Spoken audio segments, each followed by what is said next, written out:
আসসালামু আলাইকুম। ববি কিচেনে সবাইকে স্বাগতম। বরাবরের মতো আরও একটা নতুন রেসিপি নিয়ে হাজির হলাম। আমার আজকের রেসিপিতে থাকছে কাস্টার্ড আইসক্রিম।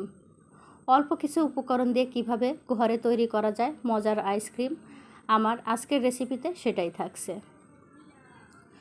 ঘরে তৈরি কাস্টার্ড আইসক্রিম খেতে কিন্তু খুবই ভালো লাগে, আর এটা কিন্তু স্বাস্থ্যসম্মত। এই গরমে ঠান্ডা ঠান্ডা আইসক্রিম খেতে সবারই ভালো লাগবে। তো চলুন দেখে আসি কিভাবে কাস্টার্ড আইসক্রিম তৈরি করা যায়। তো আইসক্রিম তৈরি করার জন্য এখানে আমি 1/2 লিটার লিকুইড দুধ নিয়েছি, আর নিয়েছি কাস্টার্ড পাউডার।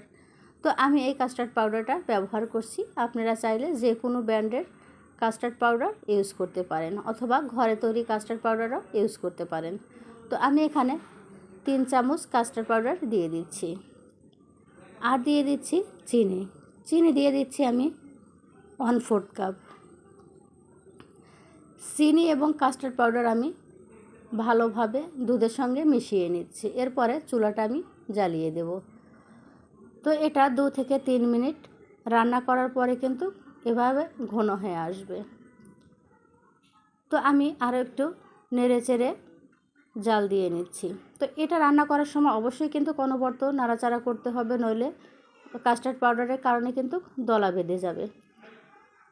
তো আমি ঘনত্বটা দেখিয়ে দিচ্ছি। তো আমি আরও 1 মিনিট জাল দিয়ে নিয়েছি। তো এরপরে দেখুন ঘনত্বটা কীরকম হয়েছে। তো আমি এ পর্যায়ে নামিয়ে ঠান্ডা করে ফ্রিজে রেখে দেব 2 ঘন্টার জন্য। আমি অবশ্যই নর্মাল চেম্বারে এটা রেখেছিলাম। তো এরপর আমি ক্রিম নিয়েছি। তো আমি এই ব্র্যান্ডের ক্রিম নিয়েছি, আপনারা চাইলে যে কোনো ব্র্যান্ডের কিন্তু ক্রিম নিতে পারেন। অনেকেই অনেক ব্র্যান্ডের ক্রিম ব্যবহার করে। তো যার কাছে যে ক্রিম থাকে সে ক্রিমটা ব্যবহার করতে পারেন। এরপরে আমি ক্রিমটা বিট করে নিচ্ছি। ক্রিমটা একটু থেমে থেমে বিট করতে হবে।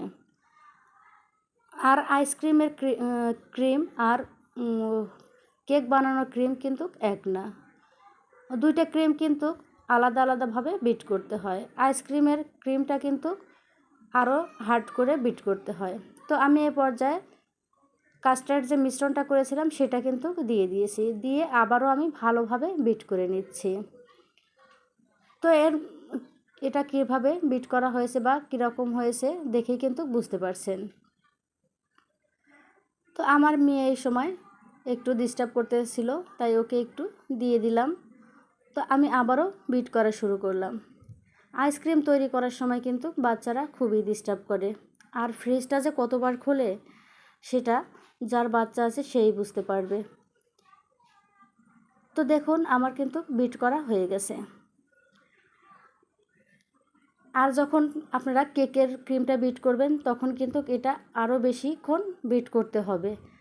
আর আইসক্রিমের ক্রিমটা কিন্তু খুব বেশি সময় লাগে না, 2 থেকে 3 মিনিট বা আরও একটু বেশি সময় নিয়ে করলেই হয়ে যায়। তো এটা দেখেই বুঝতে পারছেন আমি একটা পেঁচুলার সাহায্যে নেড়ে চেড়ে দেখিয়ে দিচ্ছি।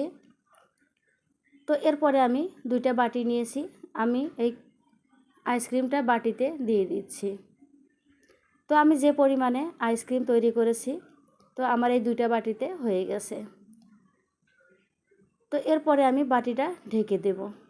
তো আমি পলিব্যাগের সাহায্যে বাটিটা ঢেকে দিচ্ছি। আর এভাবে ঢেকে দিলে কিন্তু উপরটা বরফ জমবে না, আইসক্রিমটা খুবই ভালোভাবে সেট হবে, খেতেও কিন্তু খুবই ভালো লাগবে। তো আমি 2টা বাটিতে একইভাবে পলিব্যাগ দিয়ে ঢাকনা দিয়ে ঢেকে দিচ্ছি, আর এটা আমি ওভারনাইটের জন্য রেখে দেব। তো পরের দিন আমি আইসক্রিমটা বের করছি, আর আইসক্রিমটা বের করে 2 থেকে 3 মিনিট রেখে দিতে হবে। 2 থেকে 3 মিনিট রেখে দিলে কিন্তু এটা খুব ভালোভাবে উঠানো যাবে। তো আমি এটা উঠিয়ে নিচ্ছি। আমার এই রেসিপিটা যদি ভালো লেগে থাকে তাহলে অবশ্যই লাইক, কমেন্ট, শেয়ার করবেন। আর এই ভিডিওটা যদি আমার ফেসবুক পেজ থেকে দেখেন তাহলে ফেসবুক পেজটাতে ফলো দিয়ে রাখবেন।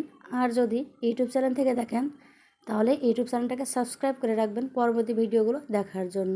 আল্লাহ হাফেজ।